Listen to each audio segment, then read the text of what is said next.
Diaries అని పెట్టాలా? Homeworks చేస్తావా అన్నీ? మొత్తం అన్నీ?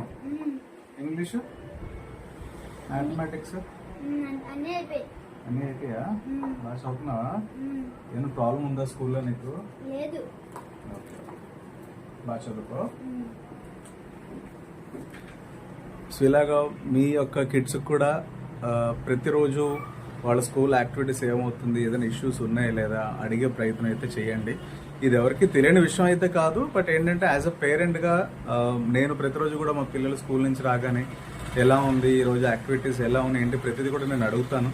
అది నా రెస్పాన్సిబిలిటీ. కొంతమంది పిల్లలు ఏంటంటే చెప్పరన్నమాట, వాళ్ళే చాలా ఇదయ్యి ఫీల్ అవుతుంటారు. సో మీరు ఎంత ఫ్రెండ్లీగా ఉంటే పిల్లలు కూడా మీతో అంత ఫ్రెండ్లీగా ఉంటారు. ఒకవేళ తప్పు చేసినా సరే మీకు చెప్పేంత ఫ్రీడమ్ అయితే వాళ్ళకి మీరు ఇవ్వాలి. డెఫినెట్లీ వాళ్ళు ఫ్యూచర్లో ఎలాంటి తప్పులు చేయకుండా మనకి మంచి సపోర్ట్గా ఉంటారు. అట్ ది సేమ్ టైం మనం కూడా పిల్లల్ని ఒక లీడ్ బై ఎగ్జాంపుల్గా మనం పెంచాలి. Thank you.